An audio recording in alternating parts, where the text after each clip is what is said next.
Welcome, everyone, to Pod and Long. Hello, friends. I'm Ryan Murray. It's great to have you with us. You are looking live on a man who cannot hurdle another human like Josh Allen. It's No. Megastar Mark. I can't even get like a foot off the ground. My groin would tear. My hamstring would explode. I'd get like a seizure. Absolutely not. Not even close to that. There's no way. Greg, you're looking. What's wrong with Yeah, Greg, you look weird. Oh, no, that's not Greg. It gives me an excuse to do this, though. Ready? The autumn wind is a pirate blustering in from sea with a rollicking song. He sweeps along, swaggering boisterously. It's Drew Schiavi. Thanks for coming. Thanks for having me. Pleasure to be here. Welcome. I would do the rest of the poem for sure, but we don't want to make this 2 hours. Welcome. Podcast. That's another podcast. Greg is on bye this week. He's in Las Vegas. Bored, still watching the Monday Night Football game. Yeah, just to give everybody a heads up, the listeners, he texted us bored from Las Vegas. I don't even right. I mean, there's prostitution like an hour away. Even if he's not going to go have sex, I think it'd be fun for him to talk to us, like live stream it from a brothel. I think that'd be a very Greg thing to do.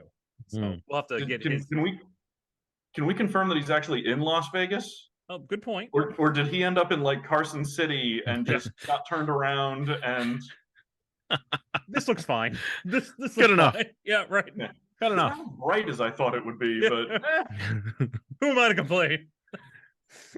All right, we're gonna get into our categories. We're gonna do our game balls. We're gonna do our football fubar. We're gonna do broadcasting moments of the week. We don't have Greg's bets, although we're told he's up. He did well, right? He finished well. What did he tell us in the text? He was up. Yeah, he was up, but he was that means. High percentage of his bets from last week he did hit on. Yeah, no ambient bets this week. I think he was fully aware of what was going on. All right, we're gonna start on the trade deadline though, because the NFL never has a trade deadline like this. I loved it. It was so exciting. The last time this happened? There were multiple trades today and yesterday, and also Christian McCaffrey. We talked about that one already. And not just multiple trades, but trades with players of consequence. Right. Yeah, right. Yeah. Big time players. It used to be like 6th-round Dolphins linebacker gets traded to Jacksonville for a backup tight end. You actually had people who of merit be traded today. All right, let's go over these real quick. Roquan Smith was traded to the Ravens. I like this for the Ravens. And poor Roquan Smith, this guy, he had quite the offseason. Yeah. But he's gone now. He's on the Ravens, so good for him. I think this helps them, though. Oh, yeah, absolutely. Now, I think he's in his last year of his contract, so that's going to get a little tricky because there's that, what's his name, quarterback that they probably need to sign. So who's that again? Yeah, that guy that they seem to ignore. But I mean, for the rest of the season, he is a hell of a presence in the middle. Yeah, the only potential complication I see for the Ravens with the Roquan Smith deal, because it's a good deal for the Ravens. I don't think there's any question of that. But it's like if you had just paid, and I'm blanking on his name right now, but the gentleman who's now playing middle linebacker for the Jets, C.J. Mosley. Yeah, C.J. Mosley. It's like if you had just stuck with him in the first place, you wouldn't have needed to then trade more capital to get Roquan Smith. Like you had that guy and then let him go so that you could go get that guy again. Good point. But that said, it's still a good trade for the Ravens. Yeah. It's AJ Klein, a 2nd and a 5th. So good. Yeah. A 2nd round pick, that's pretty high capital. Oh, yeah, absolutely. AJ Klein's not horrible. He was a Bill for a while. He was all right. He was good at blitzing. He was not good at coverage, but he was good at blitzing. This one shocked me. TJ Hawkinson. Yeah. Not only was he traded, maybe the best Lions weapon that they have, traded in division to the Vikings. Yeah. To the cousin zone with you. Right. Yeah. I mean, to speak a little bit of Robert Downey Jr. here, you never trade in division. You never go full retard and you never trade in division. So very weird that they would do this. I guess they said that their draft capital that Minnesota was offering was substantially higher than any other deal that they had. So they felt that they had to make the trade, even though it was within division. They are getting a 2nd and a 3rd from Minnesota, but they had to give up a 4th and a 2024 conditional 4th. I don't know if that they're still giving up 2 picks to get 2 picks. They're getting better picks, but right. Is this a sign that Dan Campbell's time is over? Is that what's happening here? You ever notice with Dan Campbell's press conferences, the one thing he doesn't talk about is football? Like, he's always talking about how many shots are in his coffee. Yeah. And he's always talking about his players like biting off zombie ankles or whatever. He rarely seems to talk about, boy, I wish we'd run a screenplay there instead of trying to go, you know what I mean? Like, he doesn't have a lot of X and O press conferences. There's like a name for that, though.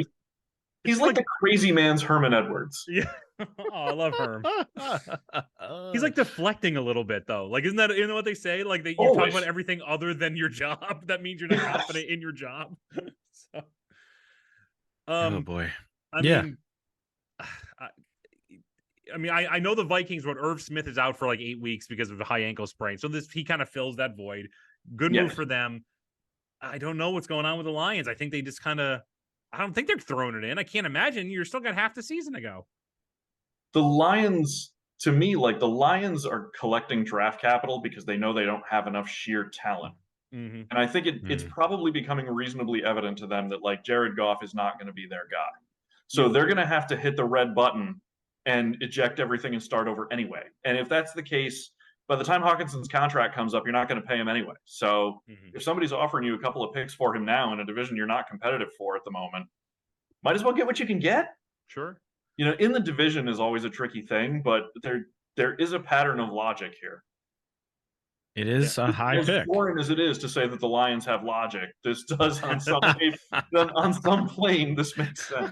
We talked about it on a couple episodes before about how like the teams in that like top 4 draft spots are compiling drafts to try to like leapfrog each other if there is a team up there that doesn't need a quarterback, because this year is much better for quarterbacks than it was last year. So that's probably what they're doing.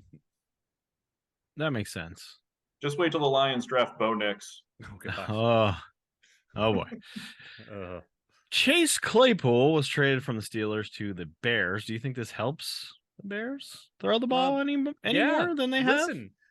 There's you got to surround Justin Fields with some talent, some wide receiver talent. His O-line's actually very good. He needs a weapon, and Claypool has shown in the past he can score some touchdowns. So I like this move. But this is also interesting.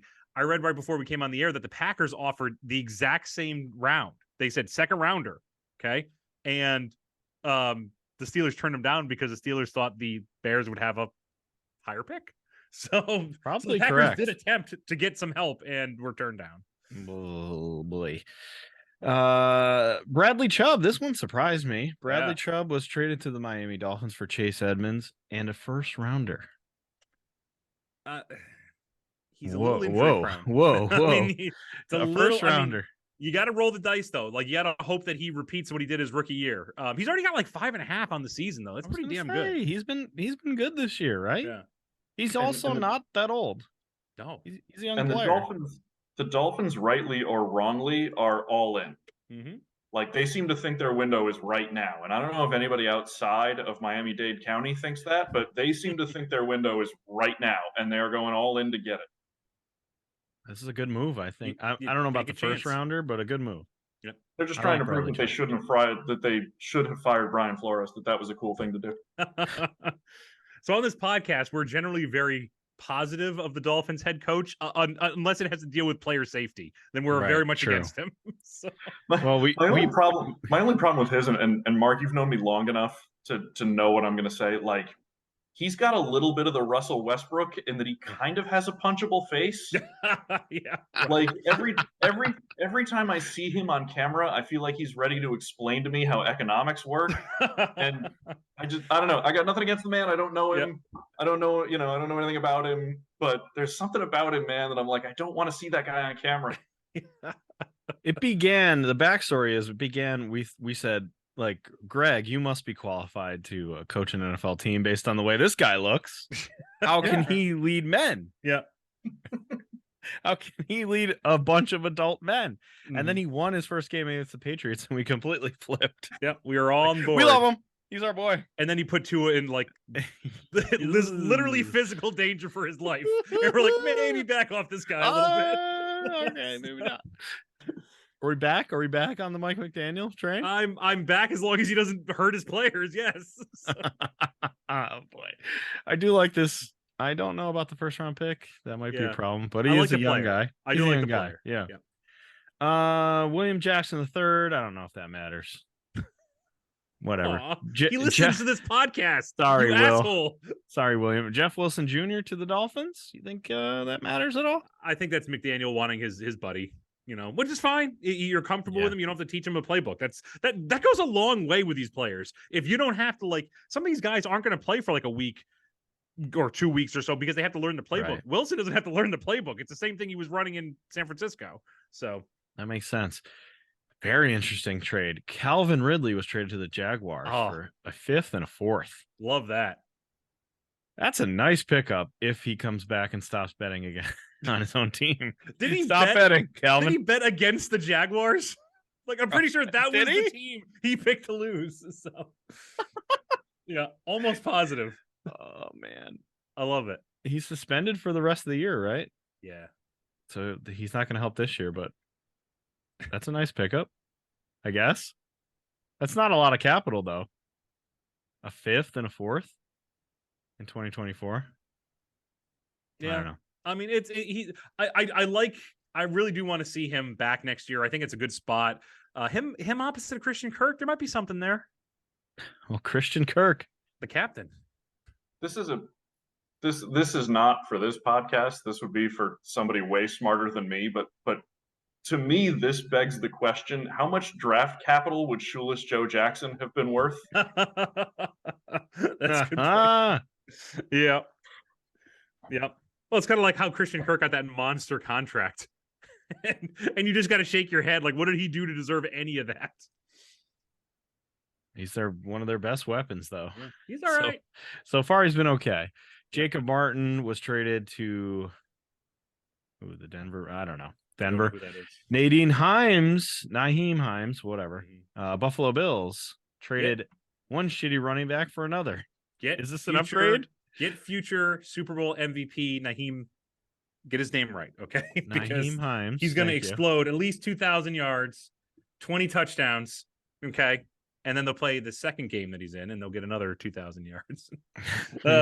It's fine. It's fine. Bills fans hated Zach Moss, so they were happy, I think, to get rid of him in that deal. Wasn't James Cook starting to make his presence felt? Is that why this trade was made? Or we'll talk about it during the Packers. We'll talk about it during the Packers review. The Bills don't run the ball anyway, so they'll pretend they'll run the ball and then stop. Yeah. I don't know. Hines and Cook kind of seem super similar to me. I don't know. Mm-hmm. Rashad Fenton and Dean Marlowe also traded. I don't think we need to talk about either one of those. So dare you, sir. Sorry, guys. Robert Quinn was traded before this day to Philadelphia. That could be fun. I hate to say this. I kind of forgot Robert Quinn was still in the NFL. Ouch. He's been around forever. We're going to get some complaints from the Quinn family. Yeah, that's all right. The Viking fans already hate me. So the Viking fans? Yeah, because I constantly make football fubar inductions. Oh, well, they're good now. It's fine. All right. Who should have made a trade? Packers. Am I wrong? No receiver trade for the Packers? Nothing. So they went in with Chase Claypool. They got, they got turned down, and they're like, sorry, Aaron. The move to me that wasn't made is anybody in the AFC South doing anything of consequence. Yeah. I'm not a believer in any of those teams, and they seem to all think that they're going to out mediocre each other to a division crown. But it's there for the taking if somebody had just made one move, and nobody did. Right. I mean, you could even convince me that probably I was going to say the Colts, but probably not the Colts now with Sam Ehlinger. But you're right. The Titans, even the Jaguars, can pull something out of their ass. I mean, they traded for Calvin Ridley, but that doesn't help this year. Yeah, but that doesn't help this year. You're right. Yeah. What about the Titans? Are going to cakewalk to that division title. What about the NFC South? Nobody wants to pick up a weapon here in the NFC South, which is wide open. The Bucks. Why didn't the Bucks make a move? Well, because I think we're in a weird area in the NFC South where all four of those teams are trying to tank. And it just so happens that one of them is going to come out on top. Like, you can't tell me that Atlanta went into the season being like, yep, Marcus Mariota is going to make us playoff competitive.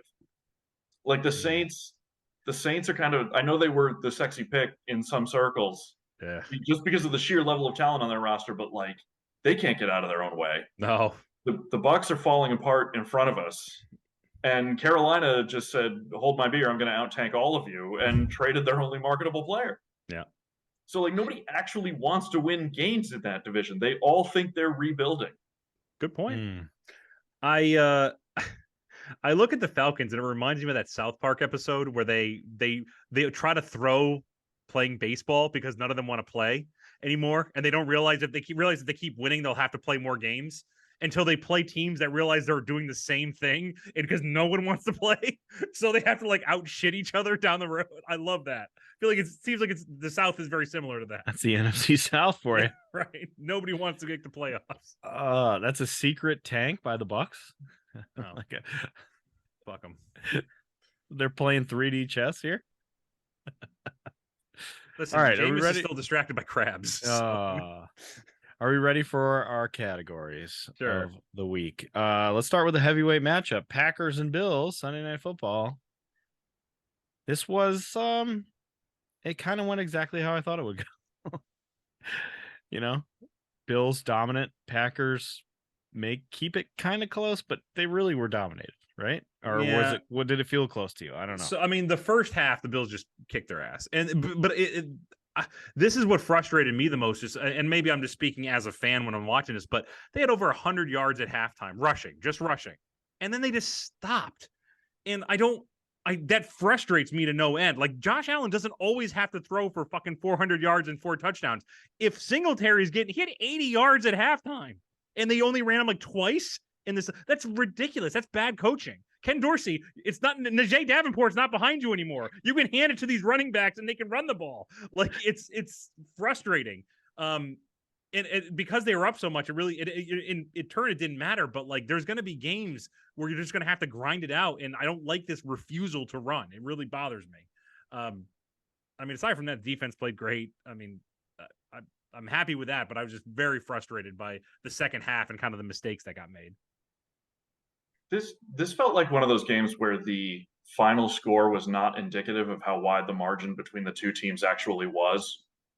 Like, watching that game, I never felt like Green Bay was a real threat to Buffalo. And that's even with Buffalo uncharacteristically turning the ball over a couple of times. Like, this just, I understand that the final margin was, 10 or whatever it was, but it never felt like it was only a 2-score game. It felt like Buffalo was in command the entire time. Mark, I understand absolutely what you're saying. Like, especially in the first half when Allen decides to keep it and then fights for more yards and takes a shot on the 1-yard line. Like, you can't make that play all season. You can make that play now. You can't make that play in January. I mean, I don't know, maybe you can, but it feels like you have a limited number of those, and why use them in a game where you don't need them? And admittedly, I look at this because I am a fan of that team, where I think we're all a little bit more judgmental of our own team. And you're even watching this all, you're right. I never felt like the Bills had any chance of losing this game, but it was still little things that just kind of like dig at me a little bit. That's all. Yeah, you're a 90s college football coach. You didn't win by enough. Yeah, right. I don't know. Sienna scored some points. Syracuse might lose this one, Drew. Oh, that's a deep cut right there. That is a deep cut. That goes way back. What about Romeo Dobbs? That was a hell of Dobbs a catch. or Dubs? How did I thought it was Dobbs? They said Dobbs on the telecast. They said Dobbs this time. Sometimes they've said Dubs. Made an amazing catch. Has it finally happened? He's the best option. Yeah. I mean, right. I can't believe. I don't know. Hard to know. Like, right. I mean, listen, Freddie Mitchell made a great catch once. Yeah, like, honestly, you know what I mean? Like some of the great catches in league, like, Dwight Clark was a nice receiver. Dwight Clark was not Joe Montana's go-to. Yeah, you know what I mean? Like, some of the great catches in league history were made by guys who did it once. And that's not disparaging Dobbs. Maybe he is. I need to see it in more than one game that was not competitive at the time he made those catches. Right. I think that's fair. I think Aaron Rodgers had some great facial expressions during this game. So And in the director's camera meeting, he was telling like his handhelds and his cart and his low mid ISOs, like after every play, go immediately to Rodgers' face. yeah, That's going to be my first cut after every bad thing that happens. You want to say? I'm so angry. Mm. I can't believe Sammy Watkinson have a blow up game. He had it already. Remember, he always gets one, and he already had his. Like it's like I think it was the Bears. Did he he? had like 90? Yeah, he had like 95 yards and a touchdown. That's his game. He gets one a year. He got it already. Too late. I'm going to make a cross sport analogy. Sammy Watkins is the Keith Van Horn of the NFL. There's like 7 consecutive teams that have traded for him and been like, he's going to be the final piece in our championship run. And then next year he's playing for somebody else. Keith Van Horn was exactly the same. Oh, man. All right. We're moving on to my team. Yes. The category is the ballad of the 2022 Carolina Panthers. I was thinking of you during this one. We go in. I'm like, great. Falcons are going to try hard. They're going to win. The ex-girlfriend, that's a Greg joke, is going to pull this one out. Greg is jealous of the Falcons and Marcus. He wants him back. He looks good out there. He saw him at a coffee shop. He wants his ex-girlfriend back. Easy loss, Play hard. We're going to lose. We get to the fourth quarter. There's got to be a Hail Mary. I say, there's no way PJ Walker is going to make this throw. I get up and go get a sandwich or whatever. I go to the kitchen. My son yells, "The Panthers, Dad, they caught it. They won." I come running back in. Like, no way. They did catch it. And then I immediately see the helmet come off of DJ Moore. I'm like, that's a penalty. They're going to miss the kick. Fuck. Why am I why do I want them to win now? I don't even know what I want. I want them to lose. I want CJ Stroud, but then they're going to beat the Falcons. I don't like the Falcons, obviously. I want the Falcons to lose. Like, okay, great. DJ Moore finally caught a pass more than 5 yards. Great. Eddie Pinheiro comes out, misses the kick, of course. Go to overtime. Like, all right, well, you know what? It's all good. Let's just lose. It'll be fine. Falcons are driving. They throw the pick. Big return. I'm like, we're going to win. I'm back in. Eddie Pinheiro comes out, misses again. Come on. Then the ex-girlfriend comes down and he scores. Mariota, nice long run. And Young Wei Koo comes out. He's not going to miss. He kicks one through. And I'm like, I don't even know what to feel at this point.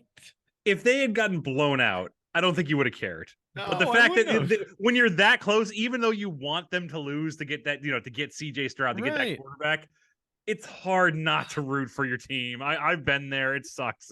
It was just like, the ups and downs. Like, I wish they had just been blown out. Yep. I'm glad they lost, I guess.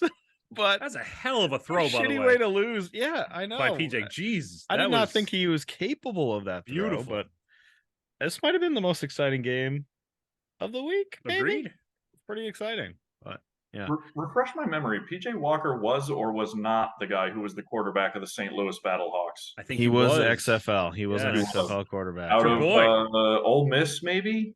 That sounds right. I think so. No, was he Temple or Baylor? The Battlehawks also had Jordan Ta'amu, and he was. Oh, right. Okay. And he was in a quarterback battle in the XFL with PJ. I think it was with PJ Walker, and I think Walker may have won. Don't check me on that. That may not be true, but that's my memory. Now, for our listeners here, Drew is he's a huge Battlehawks fan. So, I'm the one. Yeah, right. Still hanging on for the XFL's return. We picked XFL teams, and I was Defenders, which I guess they're bringing them back. So I guess I got to still be a Defenders fan. So Ryan, you got to pick an XFL team to be a fan of. Can't be Defenders, and you can't be Battlehawks. You got to pick somebody else. Was it LA Express? What was their LA? What was the LA team back in the day? Oh, it was the Express. You got to pick a new one. You got to you want to be the Seattle Sea Dragons? That's a cool one. No, I like this. I think there's a gag here where Ryan just picks the Claymores and assumes that they're a team. Frankfurt Galaxy man, myself. Washington Sentinels. That's who I'm cheering for. Yeah. All right. Falcons win. Congratulations to the ex-girlfriend. I think Greg still has the eyes for him. I think he still has the eyes for him. Yeah, well, we have to Even when though Greg the gets Titan, back. yeah, we'll find out. We'll have to get back. We'll have to also get a Madden Have to get update back. from Greg. We need a Madden update. Moving on to category ass kicking wins. Cowboys just demolished the Bears. There's not really a lot to say here about this game except for the fumble, I guess. Yeah.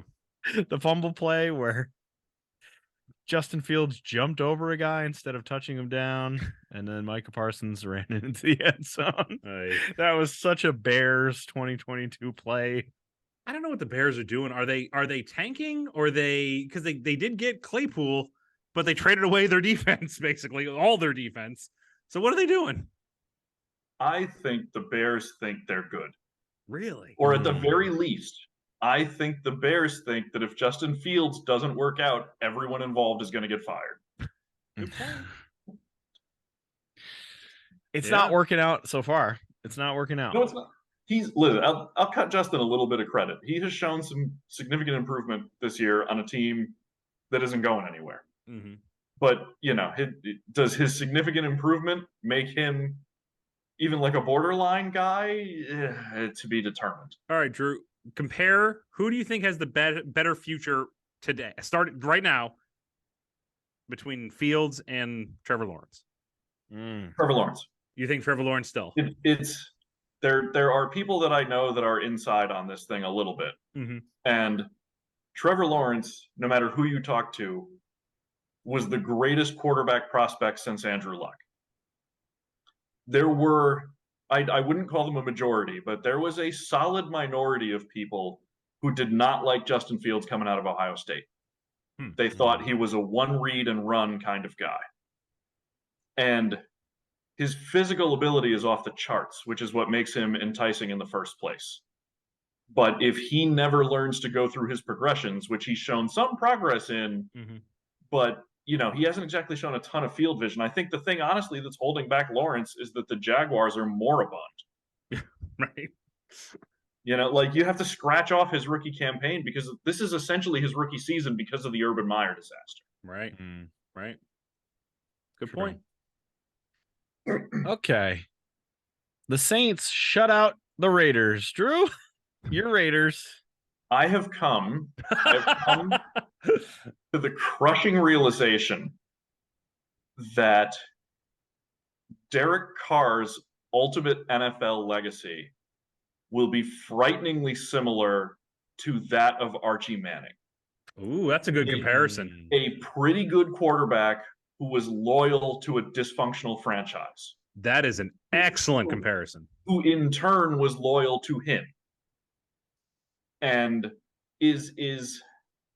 and this is the problem, because when you break down, and I understand different eras and you can't balance the numbers of different eras and all these different things, but Derek Carr in the minds of Raiders fans will probably never be in the holy trinity of Raiders quarterbacks, right? He's not Stabler, he's not Plunkett, he's not LaMonica. He's not Jeff George. On a pure might be Vince Evans. On a purely talent basis, he on a physical tools basis, he might be a better quarterback than Jim Plunkett ever was. Yeah, I would say so. Physically, nobody's ever going to know that. Right. Is he from a talent quarterback standpoint the equal of LaMonica or Stabler? He may very well be, but we may never see that. Because he's played in one playoff game in his career. They've made the playoffs twice in his career. The first game he didn't play because he broke his leg at the end of the season. Oh, right. And then they played in the game last year against ultimately the AFC champion Cincinnati Bengals and lost. Right. So he's played in one playoff game in his entire life and lost. And I understand that out of the three guys I named, LaMonica never won the Super Bowl, but he did get to one. Mm-hmm. And and this, to me, this is going to be Derek Carr. This team, because of the unfortunate debacle of the Gruden-Mayock era, by the time this team is ready, Derek's going to be 37. Oh, man. 38. How old is he right now? 33? 3 or 4 in that neighborhood. And he could even be as young as 32, but I don't think that's the case. Because I feel like he was a senior when he came out.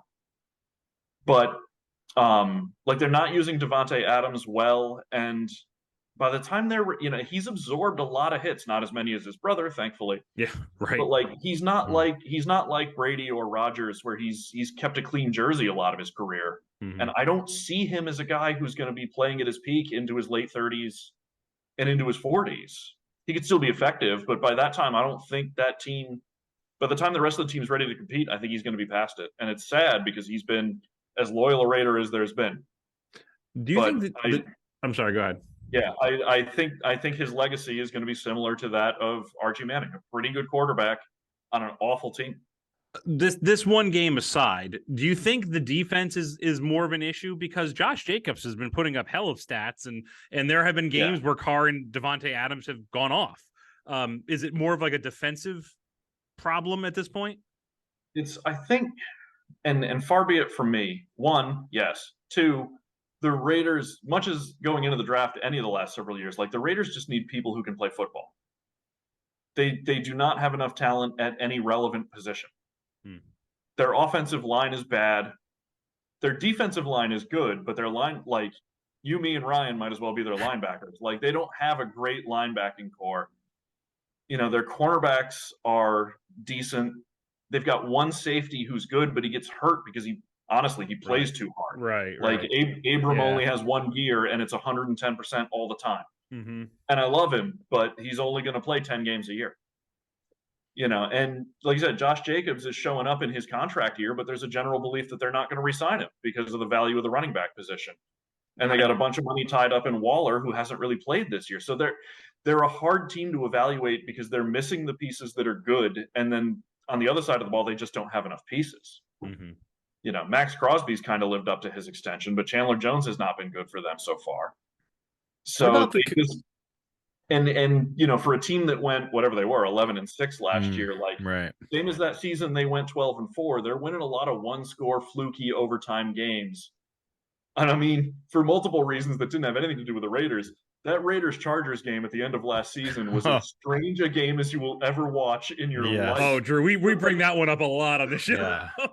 but that's the kind of game the Raiders were winning, and it's very easy for that coin to go the other way in a given season. And I just don't think, I don't think they're that good. And and now I've spoken too long about a team that's not relevant. No. But like their history, literally it's been 20 years since they went to the Super Bowl with Rich Gannon and got boat raced by the Bucks. Right. And since then the pattern is every time they get a coach that the players kind of get used to and like, he's gone. Mm-hmm. Like, say whatever you will about Tom Cable because he got into some nasty stuff that he shouldn't have been involved in. But like his last season, they fought their way back to 500 as an under-talented roster, and the players liked him and were responding to him, and then they got rid of him. Right. And the players, Rich Bisaccia and his 11 games as coach, like clearly he had the voice of that team. And is Rich Bisaccia a head coaching candidate? I don't know that he is, but clearly they were playing for them, and now he's gone for Josh McDaniel. Mm-hmm. And that's the other part of Derek Carr is he's always going to have a little bit of what could have been because he's been through 7 offensive systems in 11 years in the league. Like he's never played in one system for more than 3 years.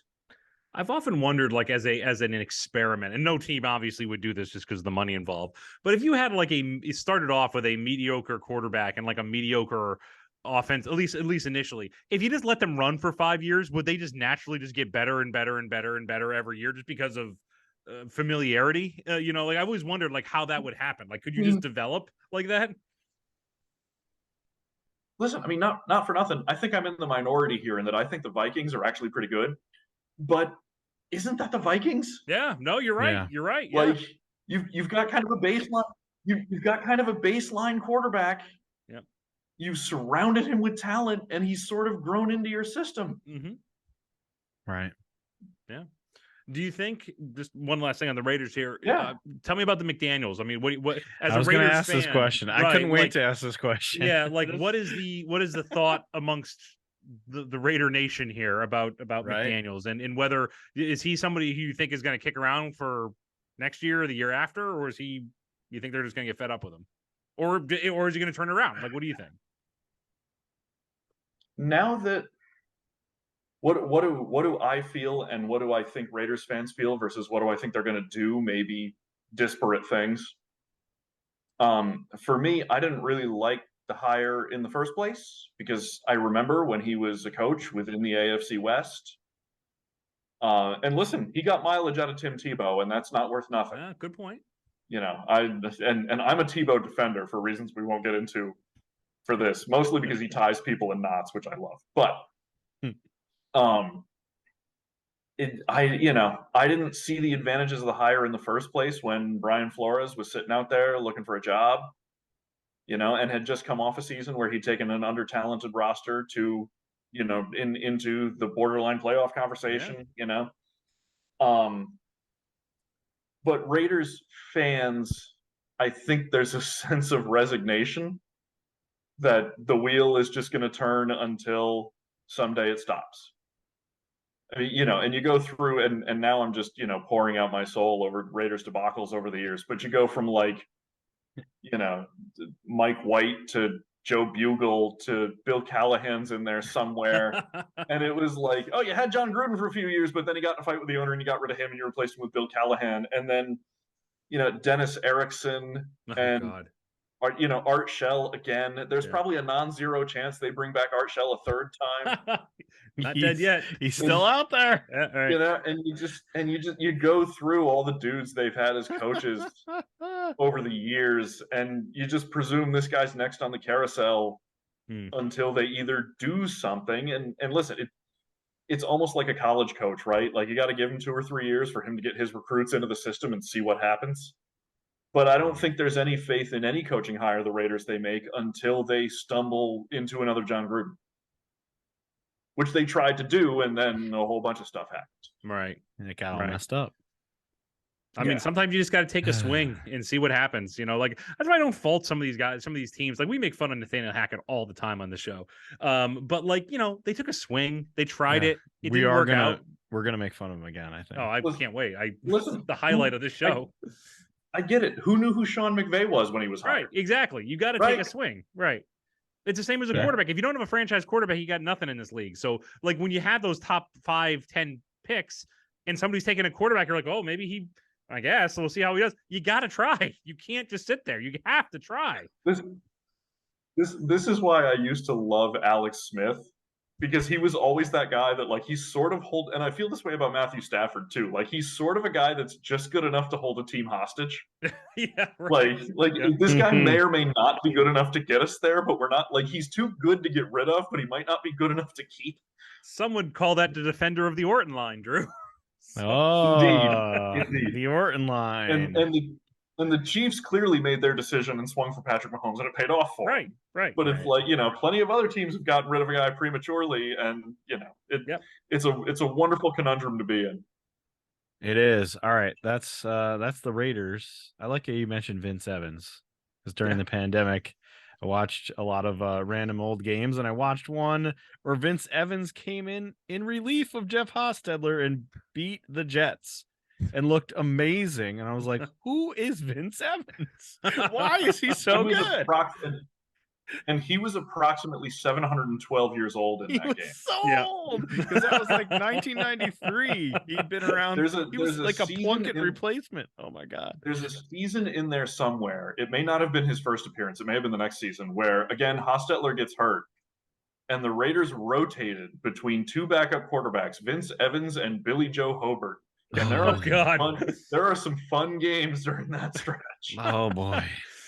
One of the quarterbacks that Drew and I like to talk about is the 1 year Neil Lomax in the 80s put out he had like a 4,000-yard season in the 80s, which really was just Dan Marino. That meant something. Yeah, right. It was like Dan Marino was the only one who was doing it. It'd be like the equivalent of somebody throwing 6,000 yards and have it be like Geno Smith. And you're just like, I guess. Don't. I'm not dissing Geno, but it's like kind of that same equivalent. You're like, okay, it's a little weird, but it's only because you brought up the Cardinals. Over on total number of hours, Kyler Murray has played Modern Warfare 2 to this point. Oh God! I mean, it came out when, on Friday, last Friday. Mm-hmm. I think basically, yeah. I mean, we're gonna find out next week, maybe. All right, Eagles defeat Baby Hands in the Battle of Pennsylvania. Baby Hands doesn't look very good. No, but you got to and trading away Chase Claypool, I don't think helps. No, Chase Claypool threw a touchdown. Baby Hands struggled. Oh, that's what we call Kenny Pickett. Baby Hands. Yeah. Yeah. You know what though? Like you gotta just stick with it. It's just you gotta see what you got. I have no problem with the Steelers are doing. I think Tomlin's even accepted that this is it. This is going to be his first losing season. I think he accepts it. And then see where he go. I don't think he's in any danger of losing his job. No. So might as well like ride it out this year, see how he does, get him some experience, and see how you do next year. Sure. Titans run all over the Texans, but only win by 7. In typical Titans fashion. And right, exactly. This is the point where Greg would have been exacerbated explaining this game. Did they run for almost 300 yards? Yes. It was insane. It was Josh Jacobs destroyed the Texans. Start your running backs against the Texans in fantasy. Wow. Yeah, right. 300. No, they were over 314 yards rushing. Oh my God. 314 yards rushing. Holy crap. Hilliard had 83 yards. How about this? They win. Malik Willis, how many times did he throw it? It was like 6, wasn't it? It was 6 completions. 6 completions for 55 yards. Oh my God. And a pick. One of those 10 attempts, he threw a pick. Dear God. Those are Billy Joe Hobart numbers right there. Oh, Billy Joe Hobart. This reminds me of there's an old, the night that Michael Jordan went for 69 points. In the locker room afterwards, the Bulls had a reserve forward named Stacey King, who, unless you're a really deep cut NBA fan, you wouldn't know who Stacey King is. But a reporter afterwards asked him, like, hey, what did it feel like out there? And he told the reporter, I'll never forget that I'll be able to tell my grandchildren the night that Michael and I teamed up to score 70. And that's kind of what the Titans feel like.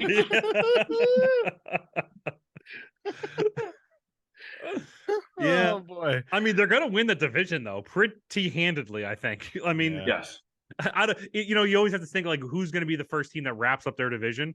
It's not going to be the Eagles because everybody else in the NFC East is pretty damn good. It might be the Chiefs, but I have my money on the Titans. They're going to wrap that shit up. Maybe like right after Thanksgiving, they're going to have that one done. So, I'm throwing this out there because I admit I have not watched a lot of AFC South games. Who's the best player on the Texans? It's got to be that running back, right? Pierce? Is that his name? Probably. They have a good mascot. Is he the best player? No. Brandon Cooks? Still good? He hates it there. He's all he wants out. Today. He wants out. Brandon Cooks, by the way, who's joining the Sammy Watkins All-Stars here. Pretty right. I heard if he gets traded one more time, which obviously won't happen until the offseason, but he'll be he ties the record with Eric Dickerson for most traded NFL player, which is pretty impressive. Yeah. What he's got to do is, and I know I keep making NBA references on an NFL show. Oh, I love it. No. Quentin Richardson. Quentin Richardson in the NBA was once traded twice in the same day. This is a career goal for Brandon Cooks. Yes, he's got to do it. Who is the Major League Baseball player who's traded for himself? Traded for himself. I forgot who that was. Yeah, it's happened a couple of times. Usually it's a minor leaguer. Like, it's, gets traded for a player to be named later, and the player to be named later is this guy who got traded. They just send him right back. I love that. All right, final ass-kicking win. The 49ers use Christian McCaffrey to punt, pass, and kick their way to a ass-kicking win over the Rams. Phenomenal. What else can he? So good. Does he set up the equipment? What else does he do? Does he fly the plane from town to town? Good grief. So before they traded for him, that season, that team looked like they were, 8-9, 9-8. That one trade has just single-handedly saved their season. Can you believe how far we've come from the Trey Lance can't hack it in the mud to this? What the hell? I'm probably putting the cart before the horse here, but we're at the halfway point of the season. I personally think there are only literally like 5 teams in the NFL who are good. Yep. And the part that shocks me about that based on what I thought at the start of the season, is that none of those 5 teams are in the NFC West. Yeah, right. Right. Yeah. Yeah. In fact, you might say the team that's the best in the NFC West is the one nobody would ever assume would be like leading that division. I mean, yeah. We're going to get there. All right, moving on to the category. It's only one game. Trash Fire. It's the Monday night game. The Bengals and the Browns. It's like a garbage truck on fire rolling down a hill. For both teams for the first half, which I believe, Mark, you said, what is happening in this game? It was just turnover after turnover after turnover after mistake after mistake. But then in the second half, the Browns get it together enough to absolutely demolish the Bengals. Bengals offensive line looked like a high school offensive How do line. you spend that much money and have it be progressive, significantly worse than last year? It was the worst I think I've seen it. Yeah. Even in the Super Bowl, I think it was worse than that. I know the Browns have a good D-line. I know they do, but like that was pathetic. It was bad. It was bad. And the Bengals are just we just they're so inconsistent, and that's not gonna get you in the playoffs. Well, and just coming off their last couple of games where it looked like they had finally sort of gotten everything smoothed out and they looked really good, and I was prepared to be like, all right, like they're gonna be a legit contender again. Mm-hmm. Because again, like so many teams right now, like they're in a division that's up for grabs. And then they go and lay an egg against Cleveland. It's infuriating. I forgot that Jamar Chase was hurt before that game started, and then they talked about it right at the. And I'm like, he's going to be out for like, it's not like a short amount of time. Like that could end it. Like obviously he's such a huge cog in that offense. I mean, we knew he was, but seeing them without him, they look neutered. I was wondering about. Oh, go ahead. They're gonna if they end up in contention either for the division or the wild card at all, they're gonna rush him back. Yeah. And that sounds like an awful decision with a hip injury, especially for a kid who's 21 years old and he's going to be your cornerstone for the next 10 years. Yep. Yeah. I was wondering why they weren't running Joe Mixon, but then I remembered their offensive line sucks. So why would you? Why would you run the ball? You can't run the ball or pass protect. Yikes. What a mess. Amari Cooper hasn't looked this good in a while. I thought that trade was like a smart move by the Cowboys, but he looked good in this game. So maybe that was just the secondary. The Bengals defense is finally also collapsed. I don't know. I'm not sure. Their only good player in the secondary. Well, that's not true. Yeah, right. One of them tore his ACL. Yeah, tore his ACL. Yep. So he's gone. So they still have Deltha O'Neal, right? Yeah. Deltha O'Neal. Adam Pac-Man Jones. Clemens still back there. So. All right, moving on to the category. The ugliest London game of all time. The Broncos somehow beat the Jaguars. Trevor Lawrence, again, you just could not pull it off. And Russell Wilson, just like the entire Broncos season was wrapped up into one play for me where he threw it deep. Two guys were there. They both missed it. Yeah. That was the Broncos. I've never seen two guys wide open before. Neither of them guys both miss it. Yeah. It's like watching outfielders who don't call each other off, right? And then the ball drops between them. Like watching the 2022 Yankees in the playoffs. Just dropping balls. Oh, man. This is my only larger takeaway from that game, if there's a larger takeaway to be had, is 8 weeks ago, which seems like a lifetime ago, everybody who was anybody would tell you that the AFC West was going to be the best, most competitive division in football. We said it. 3 of those teams are bad. Yeah. Yep. Nobody. Only one's making the playoffs, I think. All I can think about when the Broncos won is that like Hackett's back on the plane doing wind sprints up and down the aisle. The wind sprint story is hilarious. The Wilson wind sprint story. So Drew, we talked about this on the show before. Do you think Russell Wilson is aware of how annoying he is to his own teammates, or do you think he's just oblivious to the fact? The only thing I can tell you is there's a guy I work with who is a Broncos fan, like from Colorado. Yeah. And he and I talk Broncos Raiders all the time. And now every time I see him in the hall, he just says, "Broncos Nation, let's hide." I like that. Let's hide. Can you imagine being on a plane going over to London while a man does high knees and recites Bible quotes at full as loud as he can? Can you imagine being on that plane? Oh my Horrible. God. All right. My favorite part of we didn't talk about Hackett. My favorite part is when the coach's coach, the other guy, whatever his name Oh yeah, is, his the guy who personal coaches trainer. Hackett, Yeah, right. his life coach comes Yep. over and like congratulates him on winning, and the smile on his face of like, I did it, like a kid when he makes a mistake. We did it, Mom. We did it. I did do it right. I did do it right. That was I'm worth the $87 million the Walmart people are probably paying me. Just to corral Nathaniel Hackett. The childlike smile that came across his face. Oh, Broncos, I love I'll you say so with much. Hackett, he didn't have his water wings on. He didn't have his crash helmet. I mean, All right, back in UGG, the Patriots beat the Jets. yeah. The Jets should have won this game. Yes. Zach Wilson was bad.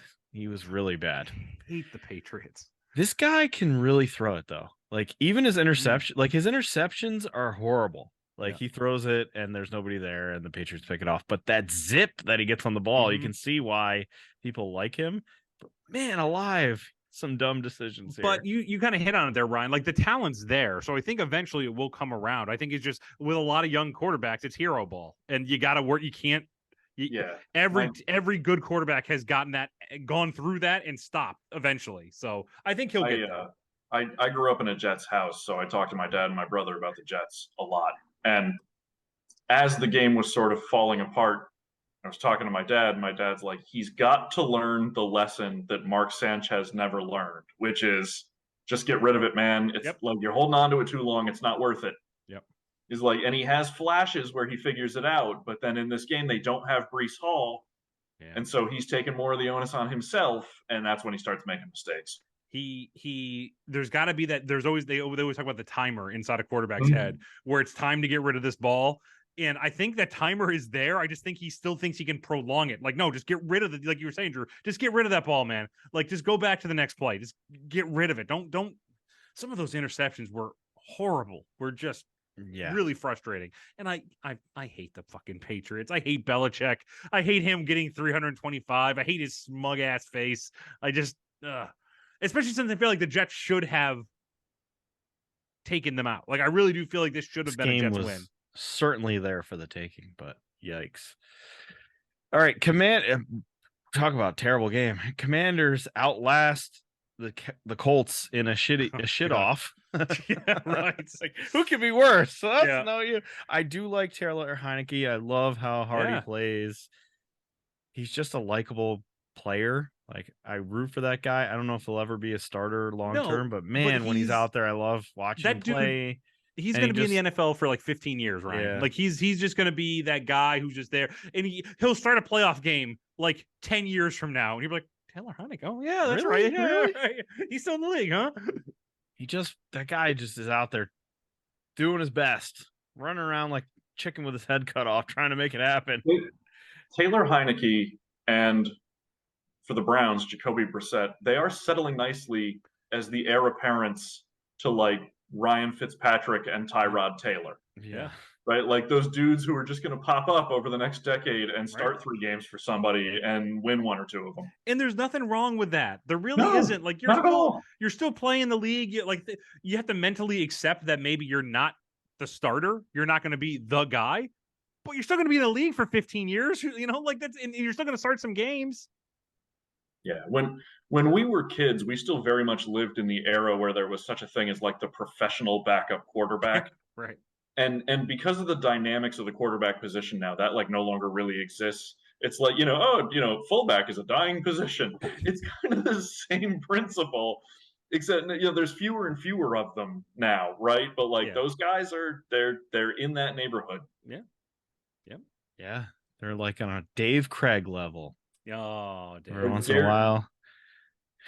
Dare I invoke, and every time I watch the Bills and I see all the fans in the stands wearing 14 jerseys, I know it's Stephon Diggs, but that's not where my brain goes first. And Mark knows what I'm talking about.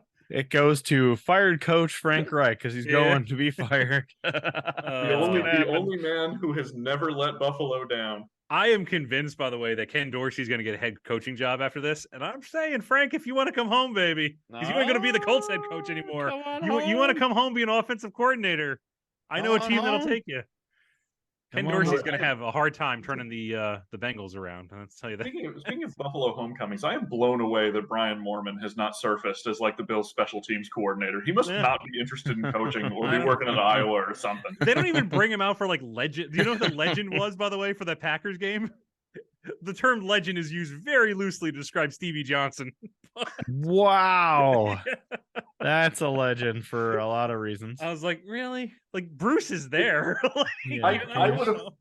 I would have told you there without looking it up that there was a non-zero chance that Stevie Johnson was still in the league somewhere, banging around on a practice squad. Right. So Right. legend feels like a slight overstatement. Yeah, legend. This is the first time this is happening. Our category that we always enjoy, the what category. The teams played each other. The Seahawks played the Giants. Yes. The two teams that were always like, what is happening? They Mhm. played against each other. The Seahawks looked good. The Giants went back to what they used to look like. Yeah. Not a The great old game. good times when they just fumble every single series. Three fumbles in a Yeah. row or something like that? There's a part of me, and I love what the Giants have done this year, but this is what I'm scared of with them is they finally have to play a somewhat. I mean, I guess they beat the Ravens and they beat the. I mean, did they beat the Right. Cowboys? I can't remember. No, they lost No. to the Cowboys. Lost They to the lost to Cowboys. Cooper Rush. Right. I feel like this is who they are. Like I feel like they're going to be better than a lot of people thought they were, but I still feel like this is like a 9-8 team. Again, to your point, like that's a successful season for them. Oh yeah, right. Based on what they walked into. Yes. Like they're building a real program there. Sure. And listen, like, they'll get a free pass from me forever for defending democracy against the undefeated Patriots. So Right. like I'm all in for the Giants being good. But yeah, I agree with you. Like two things can be true. This is who they are, and this is a dramatic improvement from who they have been. Drew and I were together when David Tyree blew up the Death Star. True. Blew up the Death Star. I met David Tyree once. He was nice. Did you? Yeah, at a Syracuse guy. blood drive. Wow. thing. Really? Yeah, he was there. Did he take your blood, or was he also? Yeah, like, he donating? actually sucked the Okay. soul out of my body. Wow. What about the Seahawks? Speaking of soul sucking, Pete Carroll gonna win Coach of the Year? Well, number one, fuck Pete Carroll. I get that in every time. Seahawks look great. They really do. And like honestly, he's done a very good job with him. He's a subhuman piece of garbage, but he has done a very good job coaching this team. I texted Mark over the course of the games, and I was like, is Geno Smith actually having a resurgence, or did everyone just throw out their tape on him because they thought they'd never see him again? Like, I don't. The Seahawks to me look really good, but they're in that same boat with the Giants and Jets where I don't really believe it. Yeah. Not yet. I kind of have more faith in them than the Jets or the Giants. Wow, I do. I know. wow. And you know how much I hate Pete Carroll. Yeah. Wow. I mean, listen, That's a they got a statement. lot of pieces. It's like Ryan, you would remember that season. Maybe it was Jake Delhomme at that point. Carolina's quarterback gets hurt, and Rodney Peete comes like out of the ashes, like right. Phoenix, Yes. and quarterbacks them. To, like, Oh, I 4 remember it. games. Yes. This feels like that. Like it feels like there's a timer on it, though. Yeah. It's like the Randall Cunningham experience when he came out and was great in 98. And then remember what happened in 99? Yeah. Jeff George was the quarterback that season for the Vikings, and Cunningham was the backup. I sometimes have to remind myself, Geno Smith was in the same draft as EJ Manuel, who is now on like Wow. ESPN, like hosting a college show or something. So like when you put that in perspective about like how long Geno has been in the league, there are other quarterbacks who are long since retired, and he's still kicking around. So props to him. I went to New York Jets training camp in Cortland, New York one year, and the quarterback duo was Mike Vick and Geno Smith battling for quarterback duties. LaDainian Tomlinson was the running back. It's amazing. Rex Ryan was still the coach. Did he ask to see your feet? Yeah, I showed him. Nice. Well, He was you okay got with to it. use your coach's time. He was good. All right. Category. How does this keep happening? The Buccaneers are not good, and they continue to not be good. They are beaten by the Ravens. I guess that's not that bad. The Ravens are good, right? But man, this Bucs team cannot get out of their own way. They finally got some offensive production here. I think Brady threw for over 300 yards finally on Thursday night, but man, they still can't get it right. Julio Jones scored, but they still lose. They can't get it right. The divorce is real now. We can talk about it. Yep. It's happened. He put out a statement. So Zach Wilson just rubbing his hands. Oh, is Giselle a she count or she too young? Right. Go get her, Zach. Yeah. I mean, Brady looks horrible. I mean, he looked good in this game, but like even his body language, like after the game, he just looks tired. He looks like he doesn't want to be there. He's full crypt keeper still. Yeah, I mean, props to the Ravens. Ravens shut them down, and that's what good teams do. And I think the Ravens should win the AFC North. But probably, yeah. I don't know. Like, I mean, in the South, like the Bucs could have just like 2 good games in a row, and then they're right back into first place. Oh, 100%. They can easily win this division. Easy. Because there's an omnipresent lens on all things Brady. I feel like there's a huge storyline with the Bucs that nobody's talking about here, which is the change away from Bruce Arians, which may or may not have been made at Brady's request, like depending on who you're talking to. And I got nothing against Todd Bowles, but there's a distinct possibility that Bruce Arians is simply a better coach than Todd Bowles. Sure. And I don't know, like this is going to get weirder before it gets better. Yeah. But it seems like nobody seems to want to direct any of the ire at Bowles, and maybe rightfully so. Maybe this is strictly, maybe Brady's supposed to be the leader in the locker room and he's not. But I don't know, man. You change your coach and suddenly your team tanks, and it seems like that's a storyline and nobody's talking about it. Yeah. Right. And I don't think there is any debate. Bruce Arians is a hell of a coach. And I think Todd Bowles is, we use the term Peter principle a lot, Drew. You and I, we talked about that. He is a hell of a position coach. Probably, I mean, we know he's a good coordinator. I don't think he's head coach material. I think he's too passive. Yeah.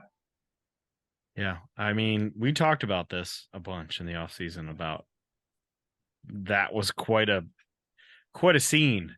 Yeah. To orchestrate the firing of Bruce Arians and then sit in the front row of his press conference where he's like, I'm moving on up to retirement. And, yes, you are. Yes, you are. Is it Brady's fault? No. and yet, to your point, the Bucs are like one kind of 3-game rip away from running away with this division still. Yeah. Right. Yeah. The division stinks. So, all right. I'm calling this phew. Category phew. The Dolphins almost lost to the Lions, but pulled it out. Tyreek Hill, this guy has had over 160 yards receiving. What is it? 5 times now this season? Yeah. It's amazing. Unbelievable, but they still almost lose to the Lions. Here's the thing though, like there's never, the Lions were up by like 2 touchdowns. I'm like, they're going to fucking blow this. Yeah, like, this is kind of like how I said, like when I felt like the Bills game, it felt like the Bills never had a chance to lose that game. I felt like there's no way the Lions are going to win this one. Like they cannot shut down teams. They just can't. They don't have the horses. They just don't. Yeah. Here's you have to admit when you're wrong. I was wrong. I thought the Tyreek Hill trade was bad for Miami. I didn't understand. I thought you were adding a guy who was just better at doing the things that Jalen Waddle was already doing. And you had a quarterback who, like Geno Smith in his early days, loved his check down receivers and was never going to push it to your 2 sideline spreading wide receivers. And I was wrong. This has worked out for them. It's made their offense look completely different. And here they go. Yeah. No, they're in good shape. And this is like they have a horribly easy next 3 games. It's like Texans, Jaguar. It's like literally the worst teams you could possibly play. Commanders, I think, are in there. It's going to be a very easy stretch for them for the next couple of weeks. Okay. Final game, the cousin zone. The Vikings just can't win by more than 2 touchdowns. We call this the cousin zone. The Vikings play better when they're only up by 1 score. So they, on purpose, get themselves into these predicaments. That's what we've said. Yeah. We call it the cousin zone. Right. The Cardinals, like we said, Modern Warfare came out, so Kyler, God, good grief. This poor guy. Kyler. He looks better with more weapons out He there. does. But still, the guy runs side to side more than anybody in the NFL.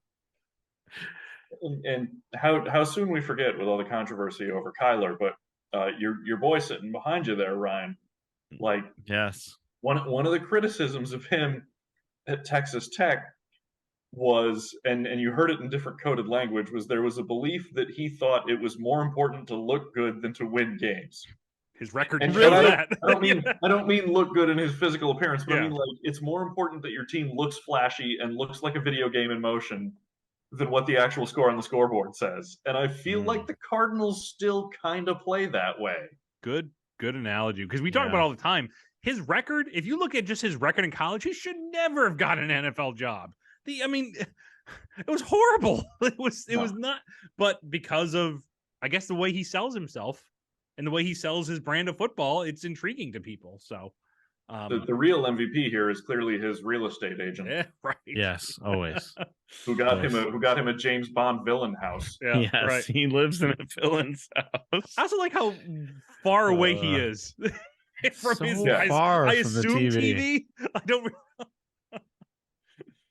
And then to see him on like Hard Knocks Part 2, like those clips where he's like on a tiny Chromebook and he's just like miserably typing. Like, oh, poor Kingsbury. But I'll go back out on the limb. I think the Vikings are good.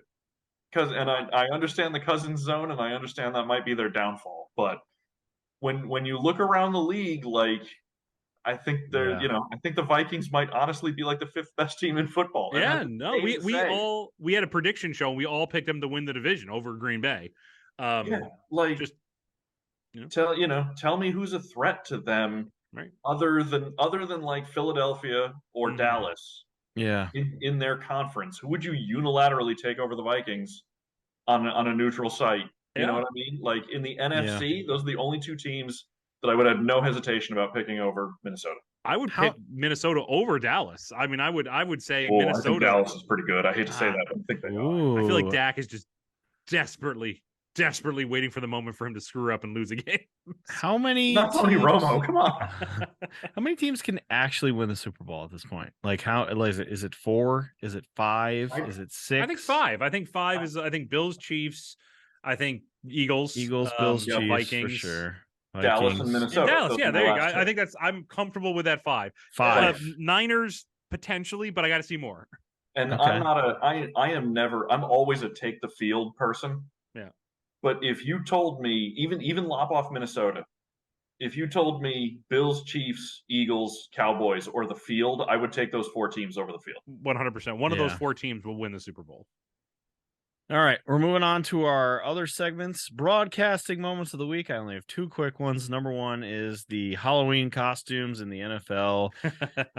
Very fun, which included on the Red Zone, Scott Hansen, people dressed up as Scott Hansen and then making comments about how he doesn't wear pants behind the desk. And then he basically confirms by not coming out from the desk that he doesn't wear pants. Hey, just saying, I can show you right now I wear pants, but there's a spider here. There was a weird spider on the side of his desk. I love this stuff. There's a weird spider, and he's like, sorry, the spider might bite me, so I can't show you that I do wear pants. So that was number 1. And number 2, pop me real big. Jared Allen comes out on a horse. That was cool. Time of the Vikings game. Just comes out on a horse. Also amazing. Do you remember his retirement announcement? No, what was it? His retirement announcement was him, I think on Twitter, riding away on a horse. Oh, fun. Amazing. I like that. So I think that's how they're tying this together. Like, he never got off the horse and he came back to the state. He has better continuity than pro wrestling. That's fantastic. Yeah, his retirement video was him out in the middle of a field somewhere saying, hey, it's been a great career, I'm done. And then he like mounts up on a horse and rides off. So I hate to say this, but I loved Jared Allen when he played. I had forgotten about him. And I really did. Like, he just never crossed my mind since he retired. And then when I saw him again, I'm like, oh fuck yeah, Jared Allen. Like, yeah, This guy. I love Jared Allen. He was a Panther at one point.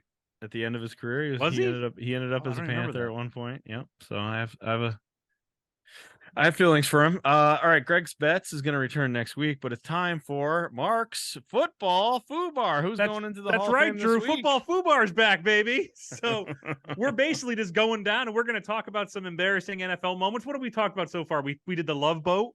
We did Najee. Of course, we did Najee. Got to bring Najee in here. So we talked about some bad NFL head coaches, on this one. We talked about Please tell me Mike Tice is going to come back in. Listen, I'm saving him. Okay, he is going to be inducted. You got to wait. I cannot wait for Mike Tice. On Vikings fan. They're sensitive people. I'm sorry, Vikings fans. So we do like you. We pick you to be in the top 5 of teams. Brandon Staley, horrible coach. Dan Campbell. These guys are all just begging to be fired, right? But you know what they haven't done? They haven't defended domestic terrorism like our next inductee. So Jack Del Rio, come on down, buddy, because you're going to be inducted into football fubar. It's just a dust up, Mark. What are you talking about? Just a dust up. So Happy Jack played at USC and was considered to be a decent linebacker. I think he was an all-pro, a first-team All-American. I think he's first-team, second All-American. But he got drafted in the 3rd round, and Jack didn't like that. Okay, Jack thought he was a first-round talent. So be drafting in the 3rd round, he initially complained and whined and threatened to hold out of his first training camp. He got drafted by the New Orleans Saints. He also threatened to go to the USFL with the LA Express, Ryan, which you brought up earlier. So yeah, which is not an XFL team, but right. But if you ever want to watch some LA Express, just type in USFL video into YouTube. You're going to find some fun stuff. Anyway, so he did eventually go with the Saints. Okay, and his first year was fucking phenomenal. He was all pro. Oh, no, he's not pro. He was a Pro Bowler. Okay, considered on your rookie year. That's amazing, right? Little snippet here. That was the only time he made the Pro Bowl in his entire career. So his second year, he Katzenmoyered his way down and had a significantly worse season, and then got traded to the Chiefs for a 5th rounder. So doing some NFL math, thought he was a 1st rounder, drafted in the 3rd, traded for a 5th. Okay, so that was 1987, which is when the NFL Players Association had a strike. So you might be thinking like Del Rio, okay, it was his first time with the Chiefs. He probably wants to make like a good impression, right? So what does he do? Well, he beats up scabs. That was what he was known for. So players who tried to cross the line there, non-NFL players, he beat them up. Okay, great. And there was a specific incident, that happened where some guy he saw right before a Chiefs game was trying to cross the line. So he tackled the guy and beat him senseless, for being a scab. The guy's name was Otis Taylor, by the way, just a little heads up. There's just one problem. Otis Taylor was not a scab. Otis Taylor was a Kansas City legend, multiple Pro Bowler, AFL All-Star, AFL champion, AFL championship game MVP, team captain, wide receiver who was visiting the Chiefs that day, and Del Rio had no idea who he was. They settled out of court. So, ouch. So Del Rio kept his meathead stuff going, basically kind of faded away from the NFL. Did not have that one year was basically it, and then he kind of faded away. Became a position coach, linebacker coach, became a defensive coordinator for the Panthers, and then became the 2nd Jaguars head coach behind former Virtual Drew head coach Tom Coughlin.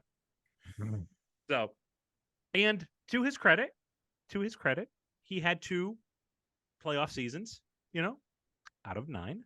All right. His first year, he went 5-11, and very famously had a wooden stump installed into the locker room with an axe.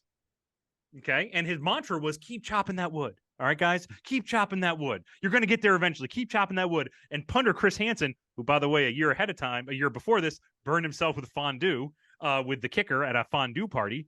Great story in its own right. Okay, we need that to join the fubar. Yep, took the axe, took a swing, and hit his own leg. He was out for the remainder of the year because he axed himself in the leg because Del Rio felt like they needed an axe in his stump in the fucking locker room. So I'm going to let me and Del Rio, before you go further, Del Rio also found ways to spread it around to a whole bunch of different entities because when he became head coach of the Jaguars, he was the one who wanted to resurrect the tradition of head coaches wearing suits on the sidelines. Right. And the Oh. NFL told him he couldn't because the NFL didn't have an apparel deal with a suit company. So he gave other people the opportunity to not be all that great either. Yeah. Who was the guy? Wasn't he a 49ers coach that Yes. wore a suit and Recently, got fined? Mike Yes. something? Was it Mike something? I feel like it was like Mike Smith, like a very normal yeah, name or yeah. something. Yeah. Whoever their coach was, he wore a suit in defiance and got Right. fined. Yeah, well, and then I think it was Nike who the league had a deal with at the time was like, the hell with it, we'll just make suits. Yeah. And so Right. then there were a couple of guys for a couple of years who wore like bespoke Nike suits. Oh, I would have loved that. That should keep going. I like that. That's like the only thing Del Rio did that wasn't embarrassing. So the anti-Belichick. right. So, by the way, Del Rio bounced around the league. Ended up with the Raiders. You know, did that for we got him to the playoffs 1 year. Sure. Out of 3. And then kind of just faded away. And then he was with the Commanders as their defensive coordinator, which brings us to now. Ooh, to modern times. So, aside from what we're going to get to, he also said that they shouldn't change the name from Redskins to Commanders because they were disrespecting a proud football heritage, ignoring the heritage of the group of people that the name is insulting. Weird defense there, but okay. And then, as Ryan mentioned earlier, also claimed that the January 6th insurrection was a, quote, dust-up, which did not go over well with really anybody, unless you're a member of the Proud Boys. So he eventually got fined $100,000 and had to give the worst apology, the most half-assed, I don't give a shit, I'm just doing this because I don't want to get fined, Marshawn Lynch response. Goes in there, does a horrible apology. At least he didn't beat up Ron Rivera, cancer survivor, while he was there. So, Jack Del Rio, welcome to football fubar, my friend. I feel bad for Ron because I like Ron. He was a former Panther coach who did well, and he had to have been like, Jesus Christ. Ron's been through an awful lot. We don't need this. We have Dan Snyder already. Yeah. We don't need this. Just shut up. He's done, right? After this year? I can't imagine. Everybody, they're just going to fold the franchise. It's just, nope, never mind. You're bringing the Battle Hawks. Sorry. Washington Sentinels. Here we go. Shane Falco. Oh, man. Oh, boy. That's a good football fubar, man. That's a good one. Deserve that. Listen, I'm going to get Tyson there eventually. You got to get Tyson there. I know. What did he give up? 30-something points in 3 minutes or something? And he had the ticket scalping thing. That was funny. Yeah. He gave up, was it 30 points in 8 seconds or something? What was it was like a Reggie Miller stat for football. Yeah, right. It was weird. Sean Alexander, I think, had like 3 touchdowns in seconds. If you're looking within that division, Mark, if he hasn't been inducted already, you cannot induct Tice before you induct Marty Morenweg. Oh, no, he's in. He was number 3. He's in. He's already in. He's in. If there's order to these things, Marty's got to be first. Marty was in first. Marty's in. Yep. Yeah. There's some good ones. There's some good ones I got going care of. Who are we missing? Who else is in there? Najee's in there. Wizinator. The Wizinator's in there. Just to say, you got to have Ontario Smith. If Ontario Smith. Ontario I feel Smith. like Fred Smoot should be in there by himself. No, for his quotes. Of the Love Boat quotes. The Love Boat. By the way, Drew, we found some fantastic quotes that I'd never heard of about the Love Boat. A Love Boat quotes. Going through the briar patch. Yeah, an old favorite of mine. Do you have Marcus Vick with the handgun? Oh no, I don't. That's you know what, Drew? Just for you, that's going to be the next one. Okay. Spoiler: Marcus Vick. Oh, Marcus. Oh. All right, let's give out some game balls before we get out of here. You want to give a game ball to for this week, Drew? Ooh. Oh, geez. Who do I want to give a game ball to? Hold on. Let me chew on this. Mark, go first. All right, we'll switch it. So I'm going to give it to PJ Walker. Okay. Because number one, that Hail Mary was so fucking dead on. Like physically, that was impressive. And then also to put you through the emotional roller coaster and make it entertaining when we talk about it. I feel like he was doing this podcast a favor. So PJ, congratulations. Game ball, my friend. PJ. Okay, I'm going to give my game ball to Jamar Chase, who proved his value in his absence. Yes, there you go. Yeah, right. That's a good one. Let me give my game ball to the do-it-all, Christian McCaffrey. Yeah. He does it all, man. Yep. He can do it all for the team. You don't need Jimmy Garoppolo. He'll throw it. That's the first time ever someone's done that. Thrown, caught, It was and ran like for one. It was the first one since like I think it was LaDainian Tomlinson. LaDainian Tomlinson. Yeah, right. 2005-ish. Who is, I mean, obviously a freak Right. of nature. One of the best. Yeah. Oh, by the way, Drew, before I forget, some other inductions were Jamarcus Russell and Ryan Leaf. So yeah. They both belong in there. All right. Any plugs you want to give out? Let's do some plugs. Got a plug? Well, how about that other podcast that we do? Yeah, we can do that. Yeah. Halloween episode is out. TGIF podcast Halloween episodes. We did 3 out of 4 new ones. Sabrina always has to be in there. Sabrina the Teenage Witch. Okay. Halloween Drew, staple. What is your favorite show out of Sabrina the Teenage Witch, Hanging with Mr. Cooper, Sister Sister? What was the other one? 2 Guys, a Girl, in a Pizza Place. 2 Guys, a Girl, in a Pizza Place. The classic. Tough decision, Drew. That old chestnut. I can't help but notice that you've taken me through TGIF and not given me any of the actual redeemable shows. Right. Yep. Yes. That was the rule. We could not go to the. We've done all of them. I never do this. Run me through the choices again. Okay. So, Hanging with Mr. Cooper, Sister Sister, 2 Guys, a Girl, in a Pizza Place, Sabrina the Teenage Witch. Which was a staple. I mean, come on. By a narrow margin, I think it's going to be Sabrina the Teenage Witch. Okay. Sure. Mostly because of the cat puppet. 100%. That is the only redeeming factor of a lot of those episodes is Salem the cat. You would say that, but also we forget about time clocs. That time clocks. That's true. Yeah. That's it. There's some not awful episodes of Sister Sister. Yeah. We've yet to get to one, but I don't know why this sticks in my head because I probably haven't seen it in more than 25 years. There is a Sister Sister episode that I remember being watchable where the less intelligent sister gets like a perfect SAT score and the more intelligent twin is out of her mind about it. Oh, man. We should watch that one. That one sounds great, right? That sounds good. And that also sounds exactly like the Blossom episode we watched on the not shows you think were on TJF but weren't. Yeah, Blossom has that exact plot happen to her. She fails the SAT. I also love that we gave stupid Drew brother a choice between like not Family Matters, not Step by Step, not like Perfect Strangers, not dinosaurs. Yeah. But here's the bottom of the barrel. C block. The C block. Well, to be fair, we did 2 years of those That's Halloween true. episodes. We did. Yeah. So we needed a fresh paint of coat. I'd rather just go watch more Thunder in Paradise episodes. Well, that's a whole separate podcast coming soon to a few. Airwolf. Yeah. There's some Airwolf somewhere. Knight Rider. Yeah. All right. Anything else? Any other plugs? Are we good? Think we're good. We're good. All right. Let's get out of here. Welcome to week 9 already? Week 9. Crap. Heading into week 9. Week 9. There's only 5 good teams in the NFL. We'll see if that changes. All right. Thanks, Drew. We appreciate you jumping on. Yes, thank you so much, Drew. Happy to be here. We'll see you maybe again sometime. Yep. All right. Peace out, everybody.